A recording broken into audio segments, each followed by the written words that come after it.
Então, pessoal, a parte mais específica dos nados e das modalidades, que aí entra também a natação infantil ou a introdução à natação e a hidroginástica, que geralmente é para o público mais velho, mas não limitado a eles, eu vou deixar com vocês, que é o trabalho de vocês. E aí, durante a apresentação de vocês, eu posso complementar, posso acrescentar o que vocês falarem.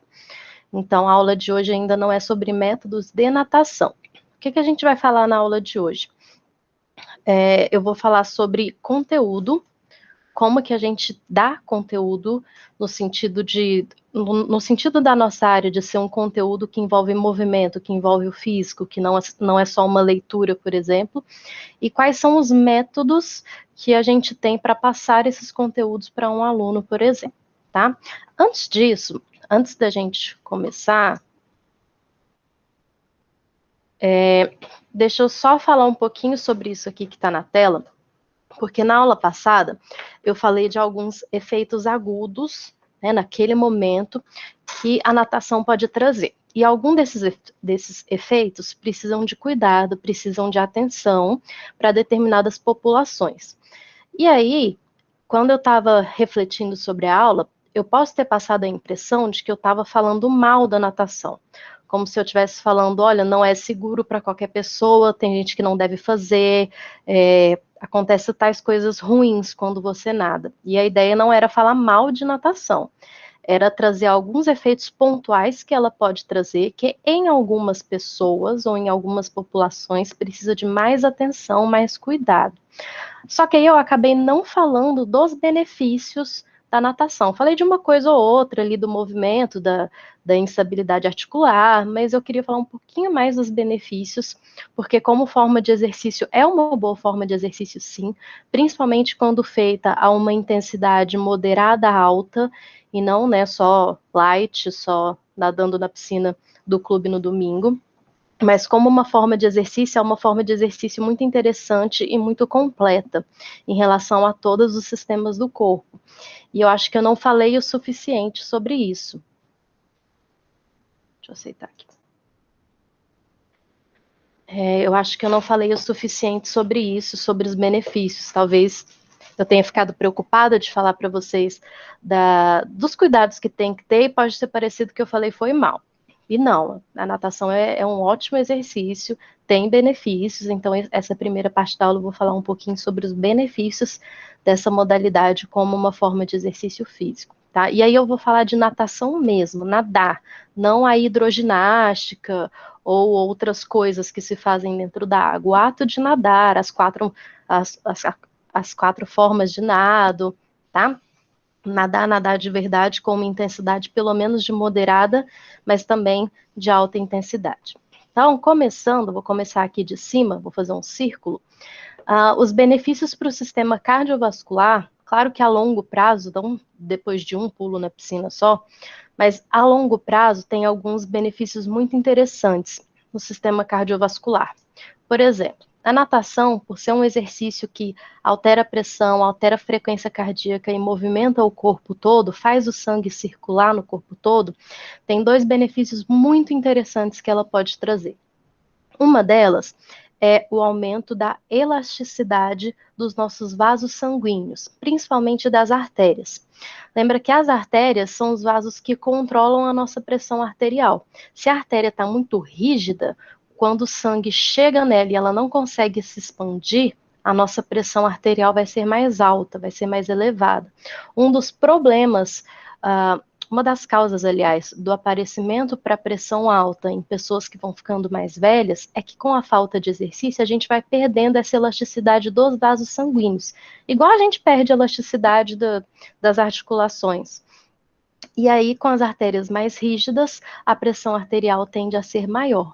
Então, o nome disso é complacência, essa capacidade de se expandir e voltar ao normal, os vasos ficarem mais dilatados ou voltarem ao normal. Então, a natação tem o benefício de melhorar a complacência dos nossos vasos. Eles ficam mais maleáveis, mais flexíveis, e isso ajuda a controlar a pressão não permitindo que a pressão fique acima do normal. Não necessariamente vai deixar a pessoa com pressão baixa, não necessariamente. A pressão tende a ficar normal, para aquela pessoa como ela deve ser. E evita que a pessoa tenha hipertensão. Então, para pessoas, por exemplo, estão ali na meia-idade, vão ficar mais velhas, que é quando começam a surgir normalmente os problemas de pressão alta. É um exercício excelente que a longo prazo vai ter esse efeito de melhorar a complacência dos vasos sanguíneos e moderar a pressão arterial. Um outro benefício bem interessante da natação é que, como ela usa todos os músculos do corpo, uns mais, outros menos, dependendo do tipo de nado, mas numa sessão completa, por exemplo, você vai usar tudo, mesmo que não tenha impacto, no sistema cardiovascular vai causar um efeito de aumentar a quantidade de capilares sanguíneos, aqueles vasos mais finos que a gente tem, tanto para sangue arterial quanto para sangue venoso, vai aumentar a quantidade de capilares sanguíneos no seu corpo.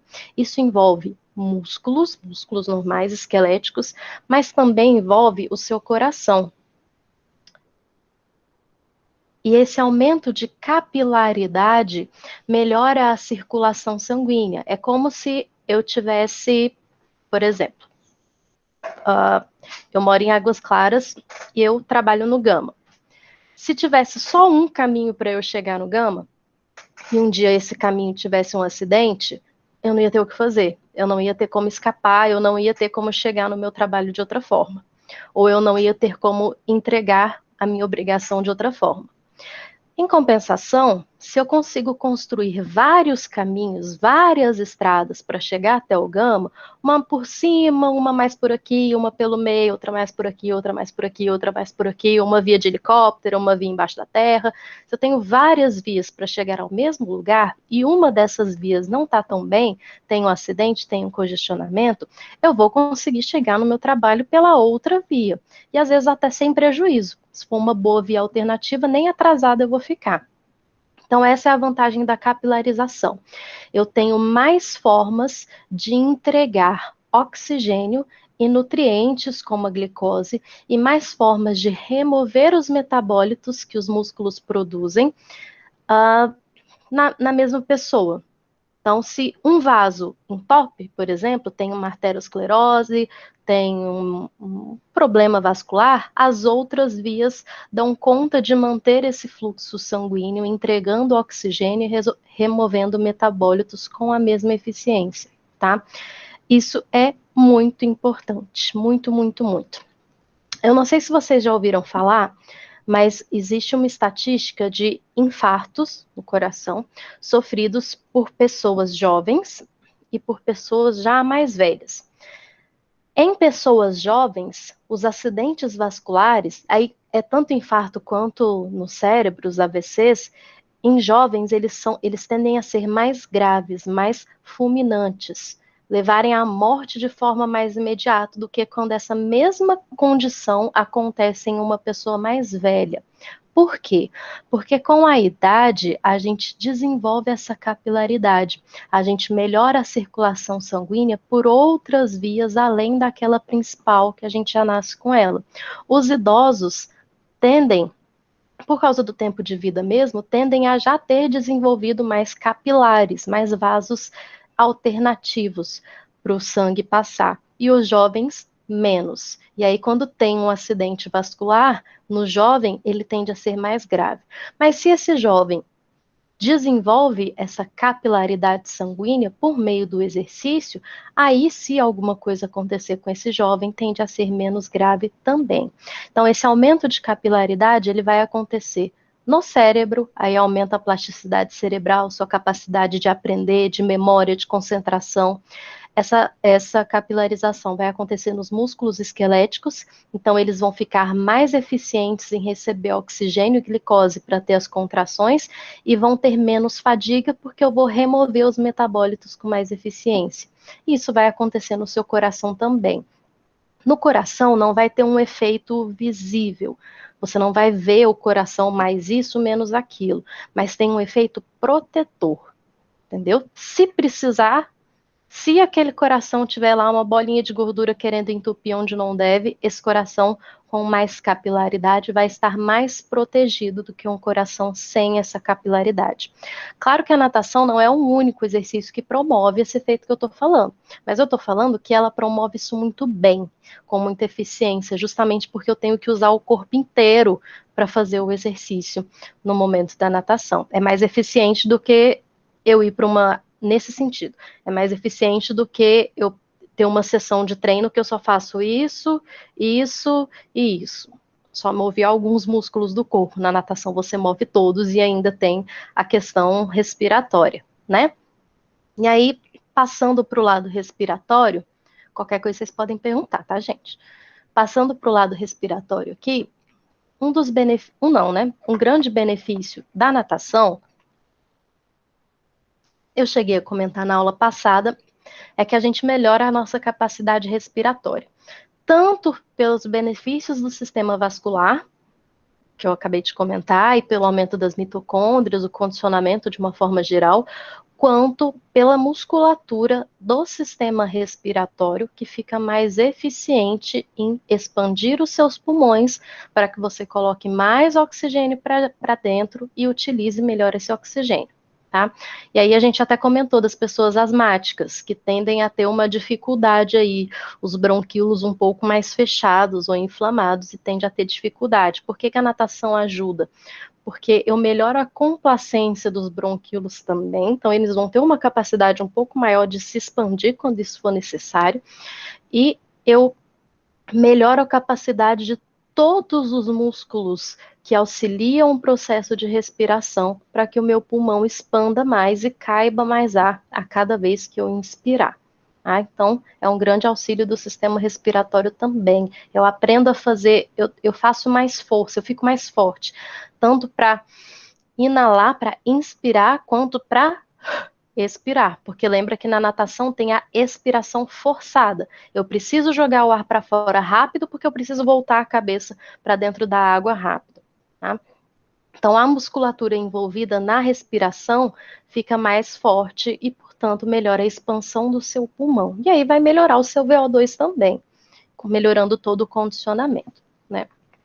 Em relação ao sistema locomotor, eu até tinha botado só muscular, a parte muscular, mas também tem a parte articular, por isso que eu botei os dois juntos como locomotor. A natação te ajuda a preservar a mobilidade articular, já que não tem impacto e tem menos carga, né? Tem menos peso, menos resistência do que se você pegar muito peso numa academia. Então você preserva a flexibilidade, a estabilidade articular e a mobilidade articular. Você tem, por exemplo, tanto no crawl, quanto no borboleta, quanto no nado costas, você precisa ter grande amplitude de ombro. Trabalhando isso aula a aula, você vai manter essa amplitude de ombro depois. Sem falar na própria musculatura, que vai se desenvolver, vai ficar mais forte. Deixa eu ler aqui o que a Thalita escreveu. Recessamento? É ressecamento? Ah, tá.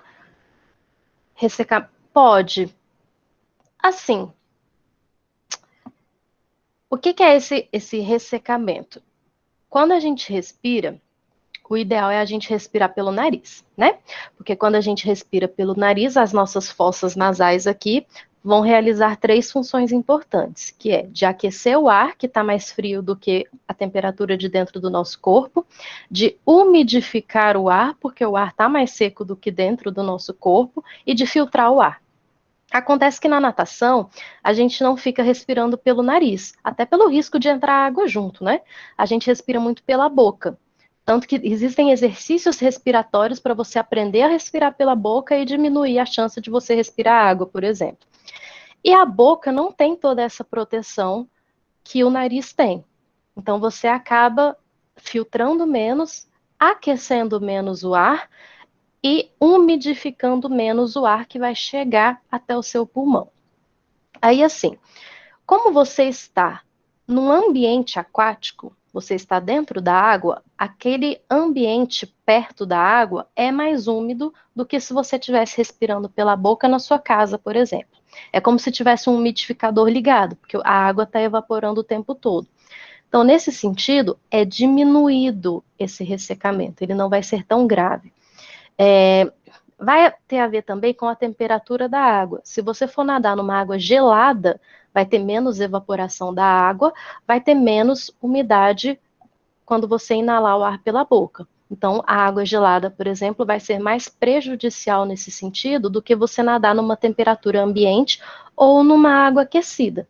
A água aquecida, principalmente aquelas piscinas que têm cobertura, então fica tipo uma sauninha, não vai ter esse problema, porque você vai ter a umidade e o calor, a própria temperatura, quando o ar estiver passando pela sua laringe, pelas cordas vocais e pela traqueia depois.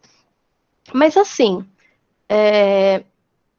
eu não sei se chega a um ressecamento de você ficar doente, de chegar a lesar o tecido, né, lesionar o tecido. Eu acho que não chega a tanto, tomando alguns cuidados. Inclusive beber água. Né? Tem muita gente que não bebe água quando está nadando, justamente porque já está cercado de água e não vai beber água da piscina, então não sente sede. Aí beber água pode ser uma estratégia interessante. Mas não difere muito, por exemplo, da gente praticar um esporte na quadra, da gente fazer uma partida de handball, de futebol, de basquete, que a gente fica correndo de um lado para o outro, respirando pela boca, porque tem que respirar mais rápido, e não tem umidade nenhuma, entendeu? Então, sim, vai acontecer um ressecamento, mas para isso que a gente toma água também, tá? Não sei se tem uma medida preventiva além das que eu falei, tipo, não tem um hidratante para a garganta para melhorar nesse sentido. Então é isso. Não nade em águas geladas. Vai te ajudar. Ou, se for possível, respira pelo nariz, mas eu acho mais difícil, né? Não é nem bom ter o hábito de respirar pelo nariz, e quando você está embaixo d'água, você tenta respirar pelo nariz e dá ruim, né? Em relação ao metabolismo, é claro que comparado a uma pessoa sedentária, uma pessoa que está fazendo uma modalidade vai ter um maior gasto calórico. Então, vai facilitar a homeostase desse organismo, no sentido de eu gastar a mesma quantidade de calorias que eu estou ingerindo. Ou de emagrecer, caso eu continue ingerindo a mesma quantidade de calorias, e aí eu crio um déficit calórico, por exemplo. Mas a longo prazo, com a melhora da massa magra, né, com algumas melhoras metabólicas, é possível que eu tenha um metabolismo basal um pouco mais alto em relação à queima de calorias diárias. E aí isso me ajuda a manter o metabolismo com mais facilidade, ajuda a não engordar, por exemplo, ou a emagrecer, se esse for o caso. Em relação ao sistema nervoso, essa não é nem a parte psicológica, tá? Tô falando de cérebro, mas não no sentido psicológico. Em relação ao sistema nervoso, eu vou ter a parte motora, então o fato de eu aprender diversos movimentos, que na natação são vários, vai ativar uma área bem específica do meu cérebro, chamada córtex motor, e por causa da água também ativa o córtex sensitivo, e são novas conexões cerebrais que vão ser formadas. Entra aí a plasticidade também. Quanto mais conexões o meu cérebro tem, mais eficiente ele é para qualquer coisa da minha vida, mesmo fora daquela modalidade. Então, essa é uma das coisas interessantes do sistema nervoso, você ensinar mais movimentos para ele e ativar mais o córtex motor. A outra vantagem para o sistema nervoso é a regulação do sistema simpático. E isso vem de forma geral com exercícios. O que é isso? O sistema simpático é aquele que reage à luta ou à fuga, aquele que te prepara para a luta ou para a fuga. Então, quando você toma um susto ou quando você está num exercício intenso, você ativa o sistema simpático. Ele vai fazer a pressão arterial subir, o batimento cardíaco subir, vai causar algumas alterações aí vasculares para te ajudar a sobreviver numa situação de perigo, por exemplo. Durante o exercício, esse sistema simpático é ativado. Só que quando você para o exercício, acabou, beleza, né? Vou para casa, vou relaxar, o sistema simpático diminui a sua ativação. E aí, Comparando pessoas que fazem exercício com pessoas que não fazem exercício, é como se as que fazem exercício, o sistema simpático fica aqui embaixo, e as que não fazem exercício, o sistema simpático está mais aqui em cima. Está tendo reações, ainda que em grau menor, como se aquela pessoa estivesse numa situação de perigo. Por isso que uma pessoa sedentária vai ter um batimento cardíaco mais alto, vai ter uma pressão um pouco mais alta. Não só por não ter esses benefícios vasculares, mas pelo sistema nervoso também. E aí, o que, que acontece com essa pessoa que o sistema simpático está aqui em cima? Aumenta a ansiedade, problema para digestão, gastrite, essas coisas, aquela pessoa que está sempre nervosa, irritabilidade, uma pessoa que surta com mais facilidade, enquanto a pessoa que tem o sistema simpático mais aqui embaixo, que é o efeito pós-exercício, ela vai ter menos esses sintomas relacionados à situação de luta ou fuga, à situação de excesso de adrenalina, de dopamina, etc. Então, uma vantagem que qualquer exercício bem feito vai ter é de diminuir a sua ativação simpática quando você está fora do exercício. Durante o exercício, ela aumenta porque senão você não vai aguentar. Você tem que ter mais sangue jorrando, você tem que ter a pressão mais alta. Mas quando o exercício acaba, o sistema simpático tem que ficar lá embaixo. Não faz sentido você estar sempre preparado para a luta ou para a fuga, né? Para quem, fica a dica, né? Para quem sofre de ansiedade, em qualquer grau, assim, para quem sofre de ansiedade, fazer exercício, a ansiedade é a ativação desse sistema simpático sem a necessidade. É o seu cérebro te preparando para uma coisa que nem vai acontecer. Então, se você consegue, por meio do exercício, diminuir essa ativação simpática, ter esse efeito crônico, né, tornar esse efeito crônico, melhora a ansiedade também, tá? Fica a dica aí. E claro, esses benefícios são físicos, mas a natação vai ter mais que benefícios físicos. Ela também vai ter benefícios psicológicos. Ó, a diminuição da ativação simpática traz benefícios psicológicos e os benefícios no sentido psicossocial, afetivo social, etc. Principalmente porque em crianças e jovens, a natação tende a ser feita em grupos, né, em turminhas. Aí vai depender da quantidade de pessoas, do tamanho da piscina, do lugar que a criança for praticar, mas mesmo sendo um esporte predominantemente individual, de você, na maioria das competições é você com você, pouco revezamento, né? O fato de você treinar em grupo, de você ter um grupo com quem você vai conviver e você vai melhorar você mesmo e observar os seus colegas melhorando, já tem um efeito psicológico, um efeito no sentido afetivo e social para essa criança ou para esse jovem, né? Não que para o adulto não tenha, mas muitas vezes as aulas dos adultos são um pouco mais individualizadas, tipo assim, cada um numa raia, você faz isso, você faz aquilo, você faz aquilo. E no alto rendimento, isso tende a ser um pouco mais individualizado também. Não que não tenha grupos, não que não se treine em grupos, mas a atenção tem que ser um pouco mais individual.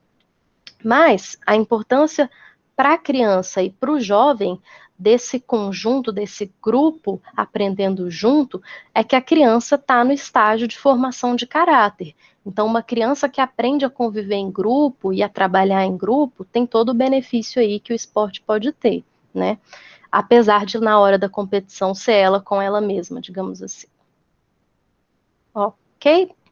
E aí eu encerro aquela parte física por enquanto, né? Encerro por enquanto, volto a ela nas apresentações de vocês. Mas hoje eu quero falar sobre um pouco mais sobre a questão de conteúdo e os métodos de ensino. Até para vocês ficarem, talvez esclarecer algumas coisas e vocês ficarem um pouco mais hábeis a planejar uma aula e depois a aplicar uma aula, por exemplo, né? Então, primeiro, vamos conceituar o que é conteúdo, né? Na nossa área, às vezes é difícil conceituar o que é conteúdo, porque o nosso conteúdo não é tão palpável, não é um papel, um livro, é físico. É eu ensinar uma pessoa a se movimentar de determinada forma, eu ensinar uma pessoa a se posicionar em relação a outra pessoa, e aí não só fisicamente, mas psicologicamente, é um monte de coisa. O nosso conteúdo não é tão simples de ser empregado e nem tão simples de ser estudado, talvez pelo mesmo motivo, né? Então, Esses dois autores aqui, o Libânio e o Zabala, eles são da área da educação, não da educação física exclusivamente, mas da educação. E aí ele fala assim, o que é conteúdo? Conteúdo é um conjunto de basicamente tudo que está ao nosso redor. De hábitos, de valores, de atitudes sociais, tudo organizado de alguma forma, de um jeito que o professor ou quem está passando o conteúdo alcance o aluno, que o aluno absorva esse conteúdo e seja capaz de aplicar esse conteúdo. Então, eu tenho um mensageiro, o mensageiro precisa passar essa mensagem, e essa mensagem precisa ser compreendida e aplicada por quem a recebe, que no caso é o aluno, né? O que é importante quando a gente tem esse conceito de aluno aqui, de conteúdo, o que é importante a gente frisar? O nosso conteúdo nunca vai ser só físico. Por mais que a gente trabalhe com o movimento, nosso conteúdo a ser entregado para o aluno, ele nunca vai ser só do movimento, só da técnica, só. Não.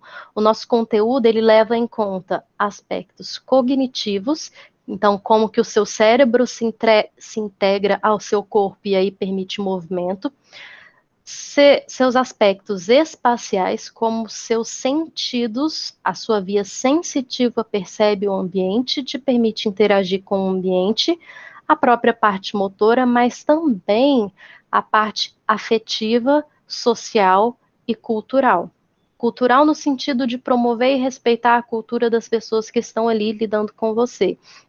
E a parte afetiva, justamente naquela parte que está além do movimento, de tipo assim, num jogo de basquete, não é só técnica, uma hora vão ter dois alunos brigando e a sua técnica do movimento de arremesso não vai resolver essa briga. É nesse sentido que eu estou falando. E aí, a gente tem que entender que o nosso conteúdo, em qualquer área, escolar, as áreas do bacharel, ele vai além do movimento. Não dá para conhecer ou para entender o seu aluno só pelo movimento. E levando isso em conta, o que você entrega como conteúdo também não é só movimento, vai muito além do movimento que você precisa para entregar o seu conteúdo, tá? E esses autores, eles dividem o conteúdo para ficar mais prático de compreender e aplicar, ele divide em 3 dimensões. Talvez o professor Alexandre já tenha falado sobre isso com vocês. Se ele tiver falado, me dá uma dica aí, porque eu sei que ele gosta dessa área, assim.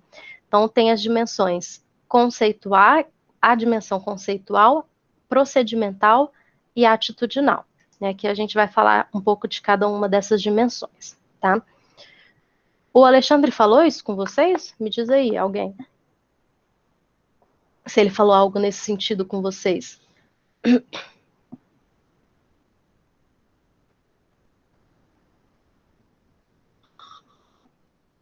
Não? Acho que não. Ok. Então eu falo. Então lá, primeira dimensão conceitual. O que eu, professor, preciso saber para ser professor? Então, concorda que para qualquer aula que eu dou para vocês, primeiro eu estudo, primeiro eu adquiri aquele conhecimento, seja lá quando eu me formei, quando eu fiz determinadas disciplinas, seja momentos antes de dar a aula. Então, primeiro eu preciso saber o que eu preciso saber para poder ensinar. Por isso que a primeira dimensão é o que saber. E aí, o que eu preciso saber? Isso vai desde como que eu vou transmitir o conhecimento daquela modalidade, aqui entre individual também, desculpa, desde a história, a influência, as habilidades motoras, né, o movimento, a cultura em relação àquela modalidade, os conhecimentos, aqui entra o conhecimento técnico mesmo. Então, se eu vou te ensinar natação, quais são os tipos de nado? Como que eu te faço se ambientar com a água, com o meio aquático? Como que eu te ensino o movimento do crawl, do costas, do borboleta, do peito? Como que eu te ensino a cair na piscina? Como que eu te ensino a bater na parede e voltar para o outro lado? Conhecimento de forma geral. E aí eu preciso entender por isso que vocês estudam, né? Eu preciso de entender a anatomia, para depois da anatomia eu entender como que o corpo funciona, que é a fisiologia, para depois eu entender como que ele se movimenta, que é a cinesiologia, e aí vai só acumulando saberes, né? Por isso que são 4 anos de curso, não é só uma aulinha complementar aí de ensino médio para vocês poderem ser professores, né? Então, por exemplo, reflexões sobre o que talvez eu precise saber antes de passar qualquer conteúdo, qualquer conhecimento para frente. Eu tenho que ser capaz de refletir de o que é esse esporte, como ele surgiu, se existiu uma progressão ao surgimento desse esporte. Então, eu falei, por exemplo, que a natação era feita de lado, ia fazendo só assim, o crawl era diferente, e aí foi evoluindo, as mudanças que o esporte sofreu, por que essas mudanças surgiram? Se as mudanças surgiram porque o esporte ficou mais eficiente, ou, por exemplo, não sei se vocês sabem, mas o tempo do set de vôlei mudou por causa da transmissão da TV. Então, a televisão teve uma influência sobre o esporte, não só o esporte tem influência sobre a televisão, por exemplo, como é o futebol. Como que esse esporte influencia a sociedade? Olha aí a parte social, afetiva, e claro, como eu já falei, toda a parte técnica, que é a modalidade, que o que você for ensinar vai te exigir. Próxima dimensão, tá? Eu sei o que eu preciso saber. E agora, o que eu preciso saber fazer? Tá? O que eu preciso saber para conseguir aplicar o meu conhecimento, passar o meu conteúdo? Que procedimento eu vou escolher? Então, primeiro, eu tenho que adequar. Eu acho que essa é uma das partes mais difíceis, assim. Talvez vocês estejam passando por isso, quem faz estágio, por conta própria aí, e quando vocês se formarem, vocês também vão passar por isso. Como que eu faço para adequar o que eu aprendi na sala de aula à realidade do aluno e do ambiente? Como que essa transição de eu era aluno e agora eu sou professor? Antes eu era o que recebia o conhecimento e interagia com ele, e agora sou eu o detetor do conhecimento e que tenho que passar isso para frente e fazer funcionar, né? No final desse slide eu vou contar uma história. As capacidades, aqui é a capacidade do aluno, as particularidades do aluno e do seu ambiente. Então, assim, vou dar aula de natação. É hidroginástica, é recreativo, é alto rendimento, né? Pessoas que querem buscar competir, mesmo que ainda não estejam a nível de competição, é criança. Quem que é o meu aluno? E como que eu vou adequar essa aula? É uma aula de hidroginástica para idosos? Então eu não vou botar um funk baixo nível para esses idosos ouvirem, porque não vai rolar. É uma aula para criança, eu não vou jogar todo mundo numa piscina funda e falar, vai, se vira, você consegue, respira. É no sentido de conhecer para quem você está dando aula, para aí saber como que você vai dar essa aula. Saber como evoluir a sua aula. Então, imagina que você tem um ser que nunca nadou na vida. Você não vai ensinar ele para ele o nado de costas direto, o crawl direto, falar, o peito é assim, agora vai, repete aí. Não, eu começo do começo, né? Eu ensino o básico, a perna assim, o braço é assim, agora os dois juntos, agora a cabeça, agora respira. E aí, como que eu consigo especializar a técnica motora do meu aluno, que antes era rudimentar para aquela modalidade, não era nada, e eu quero deixar esse aluno com a técnica apurada. Então, como que eu faço essa progressão, essa evolução da técnica, que não é de uma hora para outra, né? E claro, e aí em qualquer esporte, não só na natação, o conteúdo ele vai além da técnica motora, do movimento.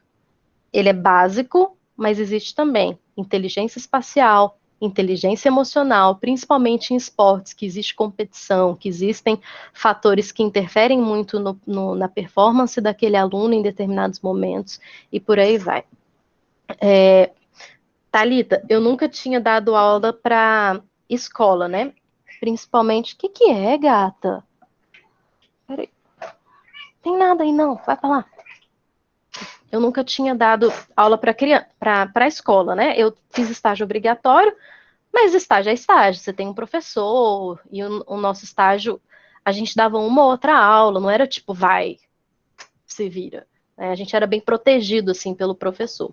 Aí tá, no começo do ano, me convidaram para dar aula para ensino médio, numa escola, e aí era uma aula para cada turma, só tem 3 turmas de ensino médio, então três turmas. E eu pensei, de boa, né? Dou aula para os meus alunos, é esporte, né? Menino quer jogar bola, quer correr, quer se movimentar e tal. E aí eu fiz algumas atividades, fiz algumas estafetas para eles. Gente, eu fiz coisas que eu faço com vocês quando eu dou as aulas de esportes coletivos, né? Cara, as habilidades motoras, a capacidade de foco para explicar o que que era para fazer. Eu fiquei assim, meu Deus, dar aula para os meus alunos é muito mais fácil. Sério, eu fiquei assim, agora, aí eu fiquei pensando, fiquei refletindo. Tudo que a gente enxerga aqui, vocês como aluno, eu ensinando, vocês fazendo, interagindo. E aí, de repente, você cai no mundo real. As pessoas não têm a mesma habilidade motora que você tem. Se você chegou na educação física, você é bem provável que você já tenha adquirido alguma habilidade motora e isso te levou para esse caminho. Não faz sentido você ser uma pessoa que nunca fez nada de movimento e de repente você quer fazer faculdade de educação física. E no ensino médio não, é tudo misturado. Gente, eu fiquei assim chocada, chocada. As 2 primeiras aulas para mim foram penosas, porque foi uma experiência nova. Eu estava calor ali nesse sentido. Estou acostumada a dar aula para vocês. Eu formei e comecei a dar aula para ensino superior. E aí, quando eu cheguei naquele povo, naquelas meninas, tudo não sabe segurar uma bola direito, tudo medrosa, tudo. Eu falei, gente, que coisa esquisita. Mas olha aí, fica o aprendizado, né? Depois eu me desenvolvi, entendi com quem eu estava trabalhando e a coisa fluiu. Mas é isso, é saber com quem, o que você precisa saber, beleza, eu fiz o ensino superior inteiro e mais. Agora, o que, que eu preciso saber fazer? Eu não sabia as particularidades desse aluno do ensino médio, tive que aprender para ter qualidade na minha aula, né? Bom, dimensão atitudinal. Lembra que é uma construção, né? Então, eu aprendi tudo que eu tinha que aprender. Peraí só um pouquinho, que eu tinha combinado um negócio. Então, eu aprendi tudo que eu tinha que aprender e agora eu vou aplicar. Agora eu vou entregar o conteúdo. E quando eu falo entregar, não é só despejar. Falar, faz isso, isso, isso, isso. Não. É entregar e fazer o aluno aplicar. Concorda? Então, eu te ensino, você aprende e replica. E faz. E aí, a gente aprimora junto o que você aprendeu a replicar. E aí, primeiro, tem que ter planejamento para que você seja capaz de aplicar uma aula ou um conteúdo qualquer. A parte do planejamento, principalmente para vocês que estão começando, ela é fundamental, tá? Todo professor planeja a sua aula. Quando a gente tem experiência, a gente planeja um pouco mais rápido. Não demora tanto. Lembra que eu pedi para vocês montarem um plano de aula em sala no dia que choveu e alguns de vocês quase morreram? Chegou a sair fumaça assim das orelhas, do cérebro, de ter que planejar sozinho uma aula de 40 minutos? Ninguém nasce sabendo. Mas mesmo nós, professores que já atuamos há algum tempo, planejamos a aula. A gente tem o começo, tem o meio, tem o fim, às vezes dá errado, tem que ter plano B e por aí vai. Por isso que ensinar vocês a planejarem faz parte do processo de formação de vocês. Tanto porque é conteúdo nosso, quanto porque a gente sabe que é difícil, que dói, que precisa de prática, para vocês sofrerem menos quando for a vez de vocês. Por isso que a gente pede para vocês fazerem um plano de aula e aplicarem o plano de aula com os colegas de vocês, porque isso é a realidade que vocês vão viver. Mesmo que o seu aluno seja um aluno de personal, não seja uma turma de 30 pessoas de natação, tem que planejar e tem que aplicar. Então você tem que passar essas etapas que a gente está passando aqui, né? E aí, exemplos, assim, para vocês, perguntas para vocês se fazerem na hora de planejar uma aula para aplicar essa aula, né? Quantas aulas para o conteúdo ser trabalhado? Planejamento horizontal e vertical, o que, que é isso? Planejamento horizontal, hoje, o horário de hoje. Vertical, primeiro dia de aula, segundo dia de aula, terceiro dia de aula, quarto dia de aula, quinto dia de aula, sexto dia de aula. Entendeu? Como que eu começo a aula? No plano de aula que eu pedi para vocês tinha, né? Aquecimento, o próprio conteúdo, então a própria modalidade, volta calma, progressão pedagógica, o aluno que nunca nadou na vida. Eu vou botar uma piscina de 2 metros e falar, pula, vai, aprende. Não, tem que ter uma progressão, né? Um aluno que não tem coordenação motora, que não dá conta de alternar braço e perna, por exemplo, sai que nem um liquidificador na água. Não adianta você falar, isso, tá certinho, agora só continua indo para frente. Não, tem uma técnica e essa técnica precisa ser aplicada com uma progressão, uma coisa depois da outra, uma coisa de cada vez. Como que eu avalio o progresso do aluno? Então, eu estou te ensinando a nadar. Fiz 2 meses de aula com você. Tem uma hora que eu tenho que parar para te observar. Será que você evoluiu do primeiro dia que você me viu até 2 meses de aula que você está fazendo? Será que fez diferença? Será que não fez? Mesmo que não seja na natação, que seja na academia. Você pega uma pessoa que não sabia agachar, sentar no banquinho sozinha. Você precisou ensinar tudo para ela. E aí, depois de 2 meses, ela ainda depende de você ficar olhando para ela, encostando no joelho, no braço, para ela saber o que fazer? Deixa eu ler aqui.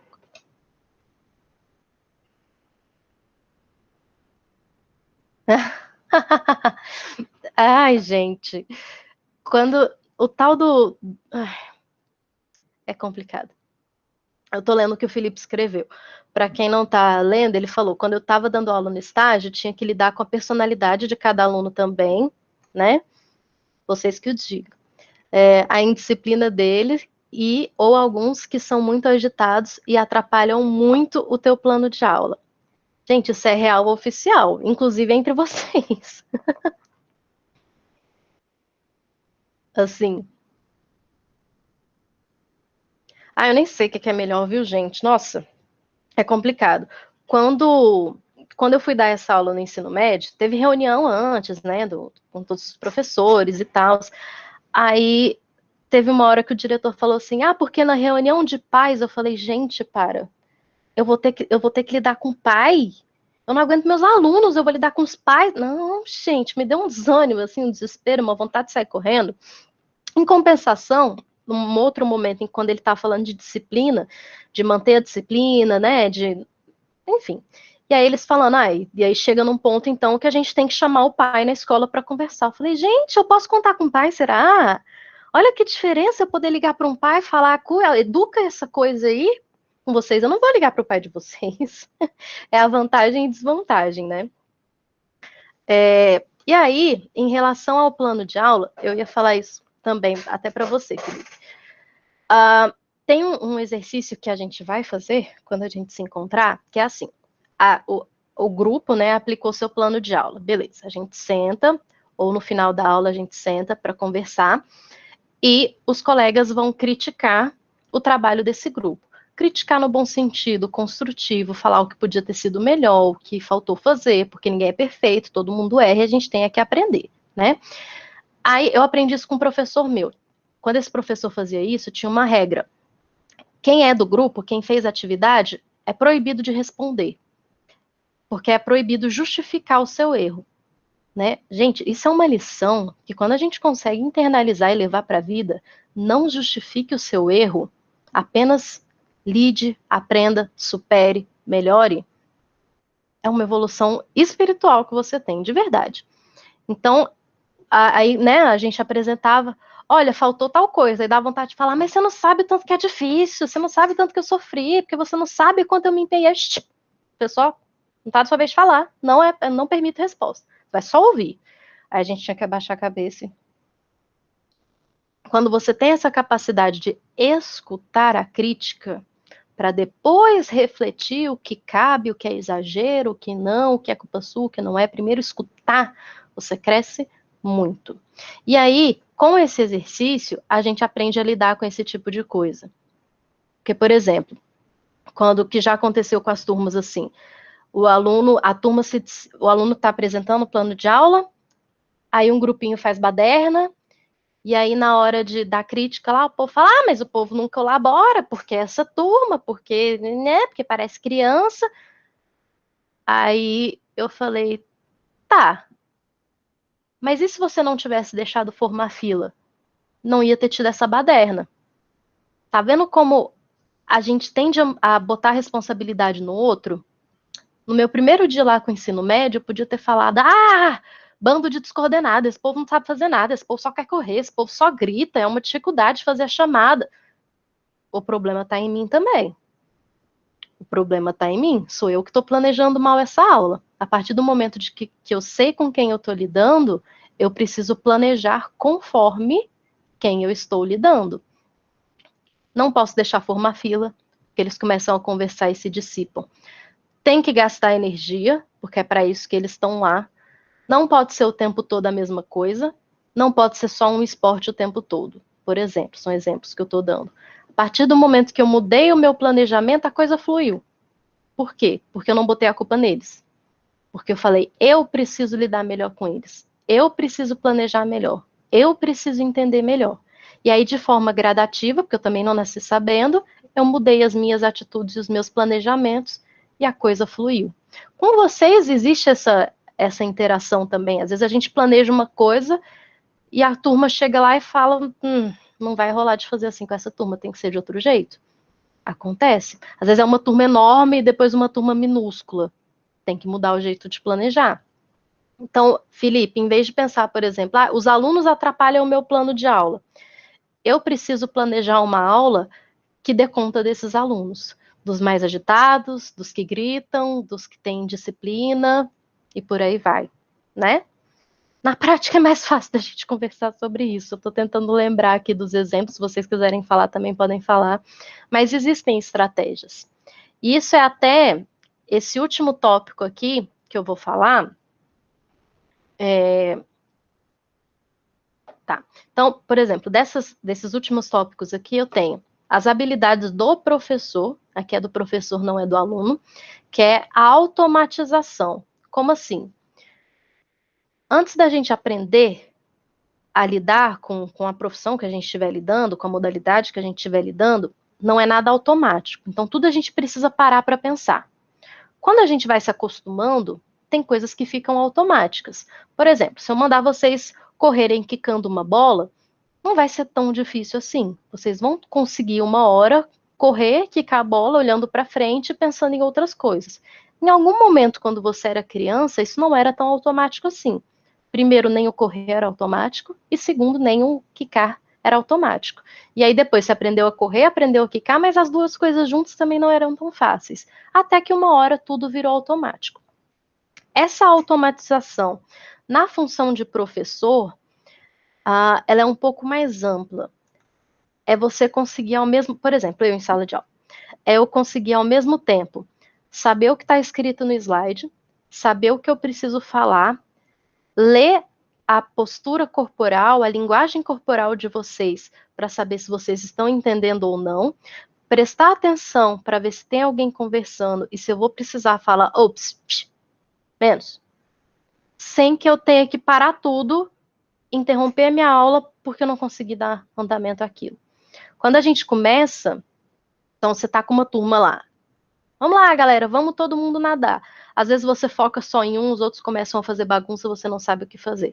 Essa automatização do professor é justamente ser capaz de gerenciar mais coisas ao mesmo tempo de forma automática, sem ter que parar para pensar no que eu estou fazendo e agora, o que eu faço e agora, qual é o próximo exercício, e agora o aluno está gritando, e agora o aluno está dando birra, e agora o aluno afogou, entendeu? Esse processo de automatização, para mim, é um dos mais importantes enquanto você é professor de qualquer coisa, numa sala, na academia, na natação, professor de qualquer coisa. Porque quanto mais processos automáticos você tem, mais eficiente você é para reagir quando for necessário. Quando o aluno tem disciplina, quando precisa da birra e por aí vai, tá? E os hábitos de trabalho, que é o que te leva, eu ia falar, a prática leva à perfeição, mas ninguém é perfeito, nem o professor. Mas a prática leva à evolução. É justamente isso de, por exemplo, quando eu comecei, 7 anos, 6 anos atrás, a dar aula em ensino superior, eu conseguia discernir bem menos uma cara de perdido que o aluno faz do que hoje. Hoje, se eu olho para um aluno que está fazendo uma cara meio retorcida, eu já entendi que talvez eu não tenha sido clara e que eu preciso falar aquilo que eu falei de outra forma. Aí o semblante do aluno flui, falar, agora ele entendeu. Mas isso não é automático. Isso primeiro eu aprendi com a prática. Teve vários alunos que eu não reconhecia a cara de não estou entendendo, até que uma hora eu aprendi a reconhecer a cara de não estou entendendo, né? Que a gente, enfim, a gente aprende a ler o aluno, e isso é com a prática. Não tem como eu te dar um manual falando, se o aluno faz tal cara é isso, se o aluno levanta a mão é isso, se o aluno sai demais é isso, se o aluno é indisciplinado é isso. Não tem essa receita pronta. Mas com a prática a gente vai aprendendo a lidar com as situações, né? Com as situações de indisciplina, e aí a coisa vai fluindo ao longo do tempo, tá? Tá. Acho que é isso. E aí, se alguém quiser falar alguma coisa, fale. Vamos para os métodos de como que eu aplico o conteúdo, os métodos que a gente tem, que existem, que vocês encontram na literatura. Basicamente, né, e de forma didática, existem 2 grandes métodos, digamos assim. Cada um desses métodos pode ser subdividido, mas de forma geral são esses 2 métodos, tá? O método global é aquele que eu tenho foco na tarefa toda e eu corrijo ao longo das repetições. Então, vamos supor, você já sabe entrar na piscina, você sabe bater os 2 pezinhos e você sabe dar umas braçadas. É perfeito? De jeito nenhum. Mas o básico você sabe. Aí eu falo, beleza, agora vai lá, 4 voltas de crawl. Aí você dá a primeira volta. Isso, agora levanta mais o braço. Ah, tá, o braço. Aí você vai dar a segunda volta. Gira mais o tronco na hora de subir a cabeça para respirar. Aí o aluno, beleza, agora a cabeça para respirar. E aí o aluno vai fazer o exercício inteiro, que é o nado crawl nesse exemplo, e eu vou corrigindo ao longo do exercício. A cada repetição eu dou atenção a um detalhe e aí eu vou corrigindo para que o global fique melhor, fique com a técnica mais apurada. O método analítico, ele é o contrário. Ele separa aquela habilidade, o nado crawl, por exemplo, ele separa em diversas tarefas simples e segmentadas. E vai da mais simples à mais complexa. Como assim? Então, o aluno já sabe bater perninha e levantar o bracinho. Beleza. Pessoal, todo mundo na borda da piscina, segura com a mão na borda, agora todo mundo batendo a perna. Isso, agora estica o braço, aí fica com o braço esticadinho na borda da piscina, batendo a perna. Agora com a cabecinha dentro da água, batendo a perna. Agora vira pro lado para respirar. Aí volta para dentro da água, vira pro outro lado, volta para dentro da água. Levanta para frente, volta para dentro da água. Isso, passou. Agora todo mundo sobe, fica com o peito, o tronco do lado de fora da piscina, e a perninha caída, assim, né? Tipo assim, deitada assim, assim. Isso, tá. Agora mexe o braço. Como que é o movimento do braço? Ah, o movimento é assim. Agora mexe o tronco. Agora mexe não sei o quê. Beleza. Fiz todas as tarefas do nado. A cabeça, o giro do tronco para juntar com a cabeça para respirar, o braço, a perna. Separado. Agora vamos para a piscina. Agora primeiro só o braço direito, com a perna. Agora só o braço esquerdo, com a perna. Agora respira para a direita, para a esquerda, para a direita, até que no final, juntando tudo isso, eu tenha um movimento global, tá? Então, as principais diferenças. Global, eu jogo o exercício todo, nado crawl, e eu corrijo os pontos defeituosos, digamos assim, ou eu aprimoro a técnica. Método analítico, eu coloco ponto a ponto primeiro, cada detalhe do corpo primeiro, e depois eu deixo o aluno juntar no exercício, tá? Uma forma de enxergar um pouquinho melhor é essa aqui. Então, o método global, vai nadar e eu te corrijo enquanto você nada. método analítico. Fora da piscina, primeiro o braço, depois a perna, aí a cabeça, aí o tronco, aí o pé, aí a entrada da mão, e depois você vai para a piscina. Ou faz o nado completo. E existe o método misto, que eu uso um pouquinho de cada, ou eu misturo as duas coisas em algum grau. Em algumas literaturas, esse método vai ser chamado de sintético, ou vocês também podem achar analítico sintético, tá? Então, por exemplo, o método analítico sintético, ele tem o foco um pouco mais na técnica, então eu segmento, divido em tarefas para chegar no final, no global, no nado em si, tá? E o método global eu não separo, é tipo vai que a gente vai melhorando ao longo do caminho. Esses métodos de ensino, tá? Esses métodos de ensino, a gente tem que entender que não é que um é certo e o outro é errado, e nem que esse é muito melhor do que o outro. Não, a gente tem que entender para quem a gente está aplicando, para saber qual é o método melhor para usar. Por exemplo, se eu pego alguém que já sabe o básico do básico, já sabe os 4 nados. Não é muito bonito, não tem o melhor tempo, mas sabe. Adianta eu tirar essa pessoa da piscina e falar, vamos lá, agora só a perninha, agora só o bracinho, agora só vira a cabeça. Não, para essa pessoa, eu posso falar para ela nadar e ao longo das repetições, das voltas, eu presto atenção aos detalhes e peço para ela corrigir um detalhe de cada vez.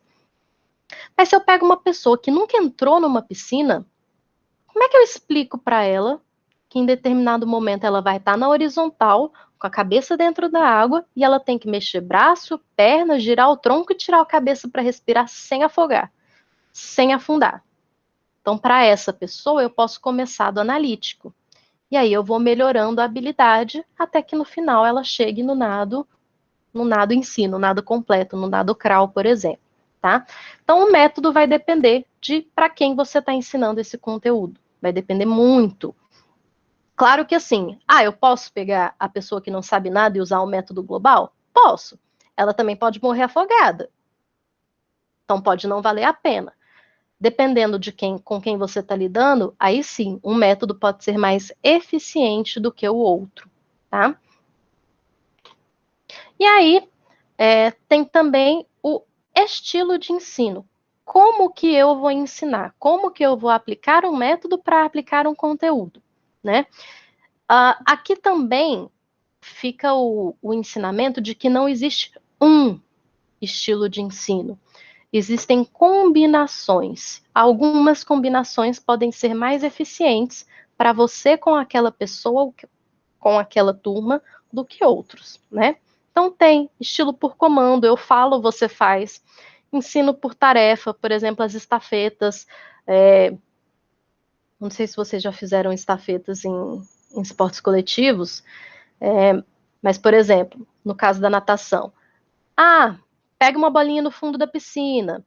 Agora pega uma bolinha mexendo só as pernas, sem mexer os braços. Agora faz tal coisa, uma tarefa de cada vez. E aí, quando o aluno percebe, integra todas as tarefas, ele tem um movimento completo, por exemplo. Ensino recíproco. Eu te ensino, você me ensina. Então, eu te ensinei o modo crawl. E eu tô vendo que quando você replica, não tá certo. A técnica não tá lá, essas coisas. Fala, vem cá. Finge que eu sou o seu aluno agora e você vai me ensinar o método crawl. Como é que é? Me mostra aí. Você é aluno. E aí o aluno vai mostrar. No que ele mostra, às vezes tem aquele insight, aquele clique de era para eu estar fazendo assim, eu estou fazendo assado. Então eu estou fazendo errado. Tá fazendo errado mesmo. Vamos ajustar agora? É como se nesse estilo eu diminuo um pouco aquela hierarquia de professor-aluno, as coisas ficam mais juntas. Eu te ensino, você me ensina. Eu te mostro, você me mostra. Tá? Ensino em pequenos grupos. Aqui não tem, mas podia ser das turmas grandes. Ensino individualizado. A descoberta guiada. Como assim? Chega do outro lado da piscina. Aí a criança vai do jeito que ela quer ir. Olha, se você fizer assim com as pernas, faz o teste. Foi mais eficiente. E aí a criança vai descobrindo a melhor forma de nadar, ou até a forma mais divertida, enfim. E resolução de problemas, como que eu supero determinados obstáculos.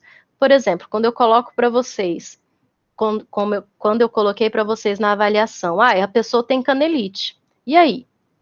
Resolve esse problema para essa pessoa. É um método de ensino, que aí você tem que ter uma linha de raciocínio, primeiro para entender o problema, para a partir daí pensar uma solução, e a última etapa seria aplicar a solução e ver se você solucionou o problema ou não.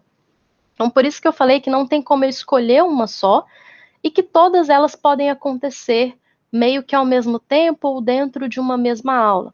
Então, por exemplo, na aula de natação, eu posso observar os meus alunos, vocês, por exemplo. Eu sei que dentre vocês tem vários níveis de alunos na natação. Então, tem a Thalita, que já sabe nadar, e tem o Miguel, que não sabe nadar. Eu posso formar pequenos grupos de quem sabe mais ou menos, quem sabe menos. Quem sabe mais pode, por exemplo, olha o ensino recíproco, ensinar quem está no moderado, quem é médio. E eu, com um pouco mais de atenção individualizada, ensino a quem não sabe nada, porque precisa de mais atenção. Apliquei mais de um método, eu dei o comando para um grupo fazer uma tarefa que era ensinar para outro grupo, ensino recíproco em grupos pequenos, enquanto eu dava uma atenção individual. Então, vocês podem usar esses estilos de várias formas. Dentro do mesmo momento, eu posso ter mais de um estilo sendo usado, tá? E aí você vai descobrir o seu com o tempo. E de acordo com a pessoa com quem você está lidando, tá? Acho que com vocês, com essa turma, não deu muito tempo de perceber ainda, mas, por exemplo, quando você passa uma tarefa grande, então imagina que eu faço um circuito para vocês, tipo o que eu fiz lá do atletismo. Então a primeira atividade é essa, a segunda é essa, a terceira é essa. Se eu explicar, vocês todos parados, e eu explicar 8 etapas do circuito, 2 de vocês iam lembrar todas as etapas, o resto não ia lembrar da segunda. Ia ficar, o que é para fazer? E agora? Tô perdido. Acontece, isso é normal. Como que eu preciso fazer para adaptar, então? Por exemplo, eu pego um aluno, vem cá, você faz esse, mostra para todo mundo. E todo mundo viu. Agora faz esse. Ou agora todo mundo faz esse exercício e depois passa para o outro. Vocês vão descobrir algumas formas mais eficientes de lidar com os alunos, seja qualquer aluno, e formas que te fazem sofrer menos, no sentido de, poxa, eu fiz um planejamento sensacional, deu tudo errado. Se você já sabe algumas coisas, na próxima vez que você planejar, você vai planejar se baseando nessas coisas e vai sofrer menos porque vai dar menos errado. Ou, sabendo que tem a possibilidade de dar errado, qual é o meu plano B? O que eu posso fazer para compensar isso que pode dar errado? Né? Uma estratégia que sempre funciona, inclusive entre vocês, às vezes vocês não percebem o quanto a gente manipula as variáveis, digamos assim, para lidar com vocês, alunos. E é uma forma de vocês lidarem com seus alunos depois também. Os alunos mais indisciplinados, normalmente, são os que têm mais conflitos internos, por isso estão indisciplinados. Se você entende isso, a primeira coisa que você entende o problema não é com você, o conflito é dele.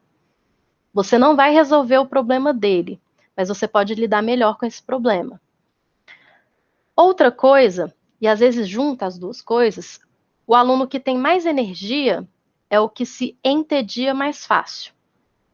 Ou o aluno que tem mais energia normalmente é o que sabe melhor, o que se dá melhor nas modalidades, nas habilidades, e é o que fica entediado mais fácil. Aluno com energia entediado contamina todo mundo e vira bagunça. Isso é fato. O que você faz com esse aluno, que geralmente é o indisciplinado? Porque ele tem muita energia, ninguém tem paciência com ele. Você pega esse aluno e pede para te ajudar. Pede para mostrar o que você quer que seja feito. Ele se sente valorizado, ele gasta mais energia que os outros, porque ele faz 2 vezes. E se ele está te ajudando, ele não está criando caso com o colega do lado. Olha uma estratégia, por exemplo, que a gente aprende, enfim, ao longo da vida. Às vezes alguém fala pra gente, às vezes a gente aprende sozinho. Mas é uma estratégia que funciona, tá? E com o tempo vocês vão aprender as próprias estratégias também, de como lidar com as pessoas. Eu tinha uma aluna de personal que eu tentava não fazer uma aula chata, porque ela já tinha pavor de academia, de exercício é chato, a vida inteira sedentária, começando a ter problema de saúde. Então eu trazia algumas coisas diferentes que ela nunca tinha visto, eu pegava coisa da yoga, do pilates, e aí eu tinha um desafio no final, alguma postura, algum movimento mais complicado. No começo, antes de eu mostrar, eu só falava, ela já falava, eu não consigo, é muito difícil. Aí uma aula eu falei para ela, para cada não consigo que você falar, você vai fazer 50 agachamentos. Combinado? Menina, nunca mais ela falou um não consigo. Nunca mais. Ela pensava. Eu sei que ela pensava, mas ela não falava mais. Primeiro ela tentava. E geralmente ela conseguia, porque eu não ia passar uma coisa que ela ia se ferrar, né? São estratégias para você ir lidando com o aluno. Tem aluno que precisa conversar, que você fala, vai fazendo exercício aí enquanto você conversa. E ele vai conversando, você vai deixando, não tem problema. Tem aluno que você tem que mandar correr mais vezes, para ver se ele fica sem ar um pouco e para de falar. Tem várias estratégias. E claro, tem a personalidade de vocês, né? Vocês não têm que copiar o professor que vocês tiveram, o professor que vocês viram por aí. Vocês são vocês. Vocês vão ter os métodos de vocês, tá bom? Gente, o conteúdo da aula de hoje era esse, para ajudar vocês a se planejarem em relação ao trabalho e depois, já que a gente deve ter a nossa prática e, portanto, planos de aula para serem aplicados, pelo menos do atletismo, eu quero que vocês apliquem, se não der o da natação, tudo bem. E agora eu quero saber, deixa eu encerrar aqui, eu quero saber se vocês têm alguma dúvida.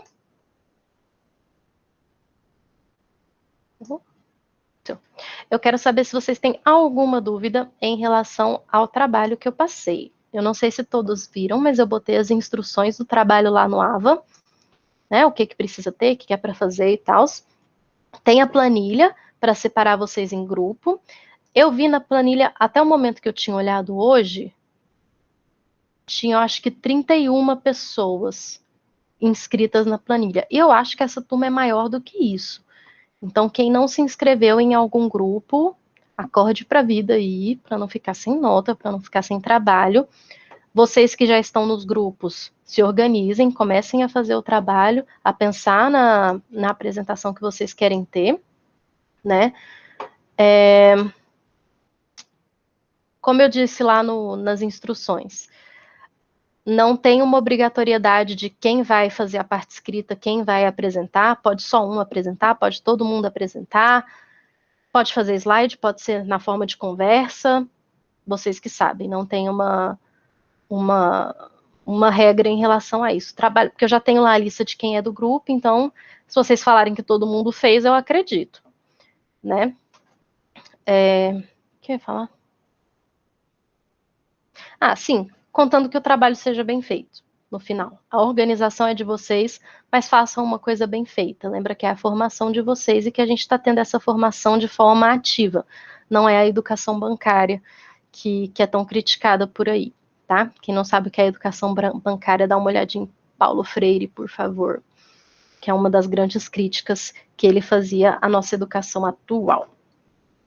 Então, é isso. Quinta-feira que vem, feriado mesmo, dia 11 é feriado, então não nos encontramos, não temos aula. E aí, na outra quinta-feira, a apresentação do trabalho de vocês, tá? Peraí.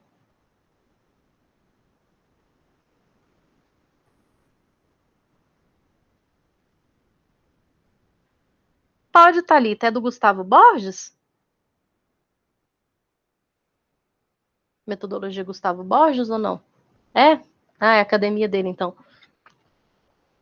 Já ouvi falar. Claro que pode.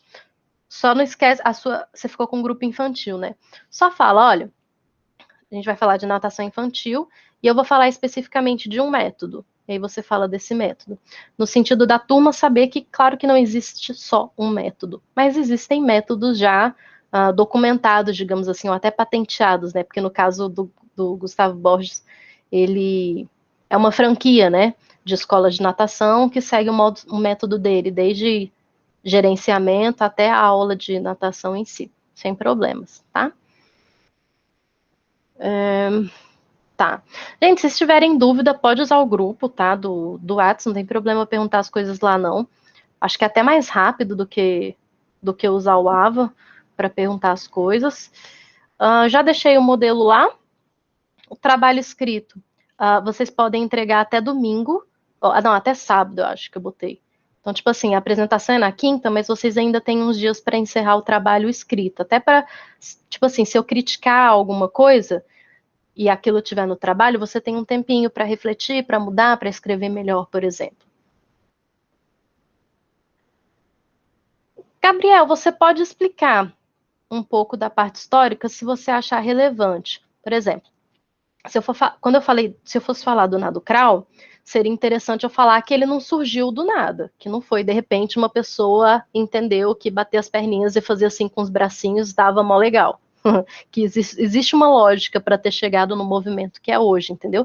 Você não precisa falar a parte histórica da natação toda, porque isso eu já falei, mas talvez de como que esse método ou que essa técnica chegou ao que ela é hoje, seja interessante para construir o histórico na nossa cabeça, entendeu?